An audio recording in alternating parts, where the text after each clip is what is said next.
Hi, എൻ്റെ പേര് ബേസിൽ ലബി. ഞാൻ 2022 മാർ ബസേലിയസ് കോളേജ് അടിമാലിയിൽ നിന്ന് BCA പാസ് ഔട്ട് ആയതാണ്. എൻ്റെ ഫസ്റ്റ് പ്രിഫറൻസ് അത് കഴിഞ്ഞ് ബാങ്കിങ് തന്നെയായിരുന്നു. അങ്ങനെയാണ് എൻ്റെ കസിൻ വഴി ഞാൻ ICD കൊല്ലത്തെ കുറിച്ച് അറിഞ്ഞതും ഇവിടെ വന്ന് ജോയിൻ ചെയ്തതും. ഞാൻ ജൂണിൽ പാസ് ഔട്ട് ആയിട്ട് ജൂലൈയിൽ തന്നെ വന്ന് ഇവിടെ ജോയിൻ ചെയ്യുകയുണ്ടായി. അതിനുശേഷം ഞാൻ ഫസ്റ്റ് ഇയർ തന്നെ 4 പ്രിലിംസ് എഴുതിയിരുന്നു. പക്ഷേ ഒന്നിലും ക്വാളിഫൈ ആയില്ല. പിന്നെ ഞാൻ എൻ്റെ സ്പീഡും അക്യുറസി ഒക്കെ ഇമ്പ്രൂവ് ചെയ്യാൻ തുടങ്ങി.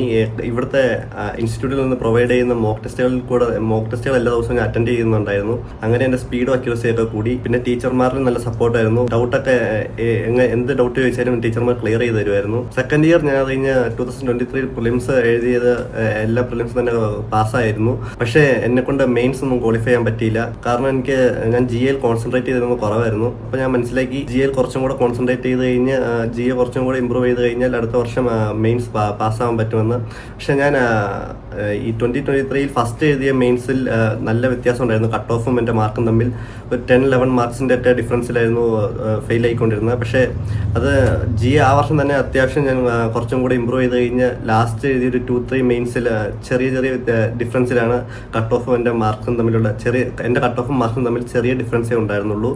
അത് കഴിഞ്ഞ് തേർഡ് ഇയർ, അതായത് 2024 ആയപ്പോഴത്തേക്കും ഞാനും എൻ്റെ ഫ്രണ്ട്സും ഞങ്ങൾ GA കൂടുതൽ കോൺസെൻട്രേറ്റ് ചെയ്ത് തുടങ്ങി. ഞങ്ങളെല്ലാം കമ്പൈൻ സ്റ്റഡീസ് നടത്തി തുടങ്ങി GAക്ക് മാത്രമായിട്ട്. അത് കഴിഞ്ഞ് പിന്നെ ഞങ്ങൾ ഫസ്റ്റ് എഴുതിയ പ്രിലിംസ് ഈ വർഷം RRB PO ആയിരുന്നു. RRB ക്ലർക്കും RRB PO ആയിരുന്നു. അപ്പോൾ പ്രിലിംസ് പാസ്സാവുന്നുണ്ടായിരുന്നു ഞങ്ങൾക്ക് ഉറപ്പുണ്ടായിരുന്നു. കാരണം ഞങ്ങൾ QAയിലും റീസണിങ്ങിലും ഇംഗ്ലീഷിലൊക്കെ അത്യാവശ്യം സ്ട്രോങ് ആയിരുന്നു. അതുകൊണ്ട് തന്നെ നല്ല അറ്റംപ്റ്റും ഉണ്ടായിരുന്നു പ്രിലിംസിന്. അങ്ങനെ പ്രിലിംസ് പാസ്സായി. പിന്നെ മെയിൻസിന് വേണ്ടി കൂടുതൽ ഞങ്ങൾ GL ഫോക്കസ് ചെയ്ത് തുടങ്ങിയിരുന്നു അപ്പോഴത്തേക്കും. അത് കഴിഞ്ഞ് മെയിൻസും അത്യാവശ്യം നന്നായിട്ട് ഞങ്ങൾ പെർഫോം ചെയ്തു. മെയിൻസും ക്വാളിഫൈ ആയി. ഇൻ്റർവ്യൂവിന് വേണ്ടിയും ICD തന്നെ ക്ലാസ്സുകൾ അറ്റൻഡ് ചെയ്തു.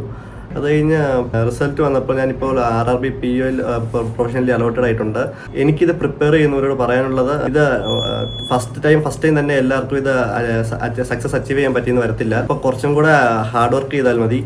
നമ്മൾ വീക്കായിട്ടുള്ള ഏത് പോർഷൻ എന്നുള്ളത് നമ്മൾ തന്നെ അനലൈസ് ചെയ്ത് നമ്മൾ തന്നെ അതിൽ ഇമ്പ്രൂവ് ചെയ്യണം. പിന്നെ മോക്ക് ടെസ്റ്റുകൾ ഡെയിലി ചെയ്താൽ നല്ല ഇമ്പ്രൂവ്മെന്റ് വരും. പിന്നെ മോക്ക് ടെസ്റ്റുകൾ ചെയ്തു പോകുന്നതിൻ്റെ കൂടെ തന്നെ GAയും പഠിച്ചു പോകണം. കാരണം മെയിൻസ് കിട്ടിക്കഴിഞ്ഞാൽ GA പഠിക്കുക എന്ന് പറഞ്ഞു കഴിയുമ്പോൾ അത് കുറച്ച് ഡിഫിക്കൽട്ട് ആവും. കാരണം നമ്മൾക്ക് GA മൊത്തം പോർഷൻസും പെട്ടെന്ന് തന്നെ കവർ ചെയ്യാൻ പറ്റിയെന്ന് വരത്തില്ല.